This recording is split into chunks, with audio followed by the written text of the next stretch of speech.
Hey guys, today I'm going to do a video on shin splints. I've had shin splints in the past, and it's actually probably the top complaint I get from people when we discuss improving run times or maintaining a run routine. Shin splints can be really discouraging because they can kind of throw you out of rhythm and keep you from working out how you'd like to. But I'm going to talk about some ways that you can not only try to prevent shin splints, but also ways to treat the pain if you are experiencing them. A commonly neglected muscle is the tibialis anterior, which runs along the shin bone.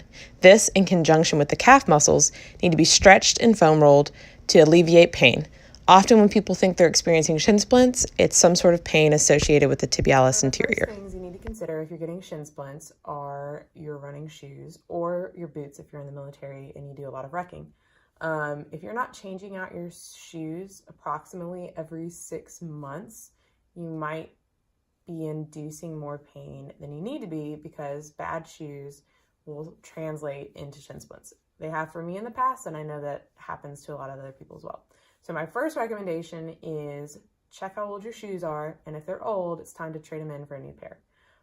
It can get expensive, but if you find a brand you like and you know that they give you the support you want, I recommend trying to find them on eBay or at outlet malls, which is what I do, and I get my running shoes for about $60. So $60 every 6 months is not that bad, and it's going to help a lot with shin splints. Also, another thing that might cause shin splints is poor running form or technique. I'm not going to get into it in detail in this video, but if you have questions, send me a message and I can send you some references to look and watch on YouTube to help you kind of improve your running form and check yourself to make sure that you're in proper alignment and proper foot striking techniques so that you're not also inducing pain by the way that you run. And my final recommendation to help you prevent shin splints is to make sure for all workouts you incorporate enough time for a proper warm-up and cool-down sequence, as well as stretching at the end of your workout. If you don't take the time to recover, you're going to feel it later, and it's going to hinder you from making the progress that you want in your workout routines. So to recap, don't run in old shoes. Make sure you're focusing on improving running form and technique, and make sure for any exercise that you do, you have time to warm up, cool down, and stretch. Okay, so exercise number 1, you're gonna get a resistance band and set it to a decent resistance. I've just doubled this one up. I'm gonna wrap it around the ball of my foot and pull to create tension. I'm gonna hold it in a flexed foot position for 10 to 15 seconds. And then I'm gonna slowly press my foot forward, hold for 10 seconds, and then back. So hold 10 seconds, forward, slowly move it back. So you can repeat that 10 to 15 times on each foot. For the next exercise, you either need kind of a rolling pin massager like this or a foam roller like this. You can get them online at Amazon or at sporting goods stores, and then I think I got this one actually at Walmart. So there are a lot of places that sell them now. So for these, you're gonna focus on everywhere from the knee to the ankle, avoiding rolling your joints and tendons. We're focusing on only rolling the muscle. So the first muscle, and probably the most important one to focus on for this, is the tibialis anterior, which is basically the meaty portion that runs along your shin bone. So you want to apply steady, firm pressure. It will hurt, but you shouldn't be trying to hurt yourself. Too much pressure can cause damage, so don't try and kill yourself on this, but you should feel some sort of discomfort from the pressure because you are feeling pain in that area. So first, you're gonna roll nice and slow along the tibialis anterior here, or the meaty portion right next to the shin, and you're gonna roll up and down. You wanna do this for a minimum of 30 seconds, but I recommend doing it for 45 to 60 seconds total. Then after that, you're gonna work around the calf muscle, working from just above the ankle joint here, all the way to under the knee. But again, make sure you're staying on the muscle and not going onto the actual joints of the ankle or the knee. So for me, I kind of do it in 3 different placements.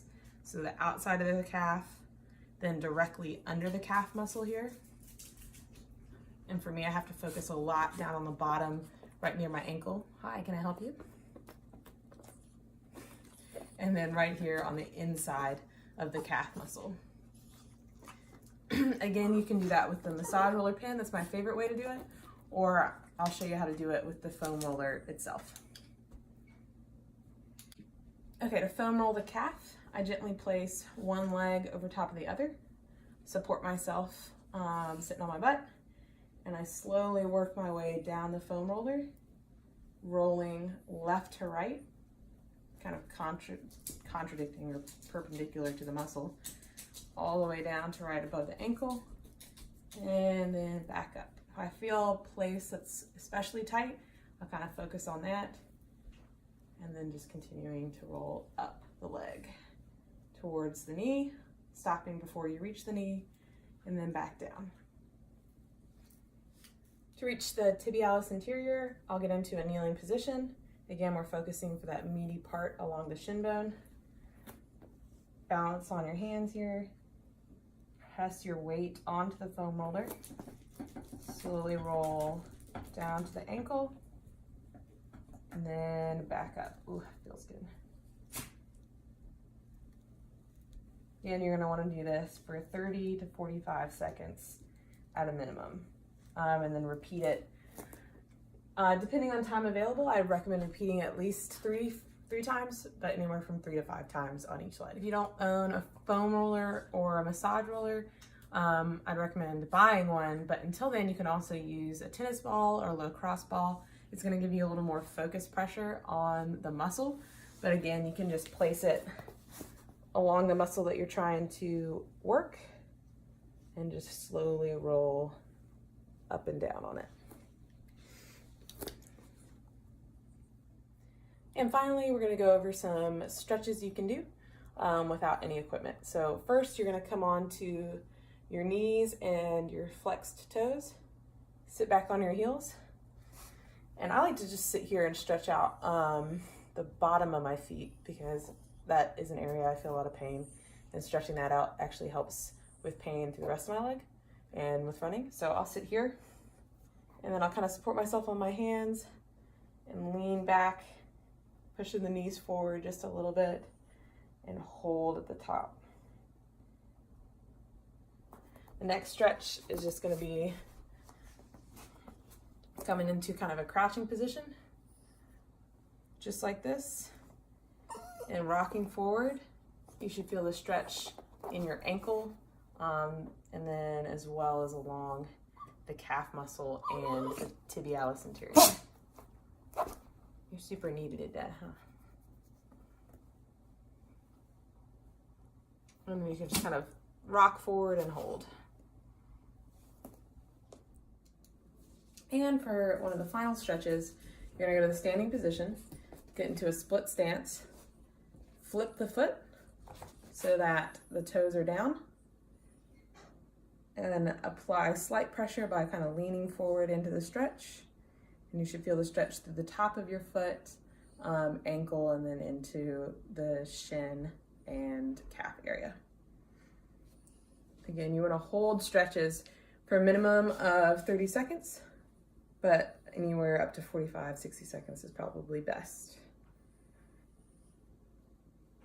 And then I'll just alternate that 2 to 3 times on each side, and then you're complete.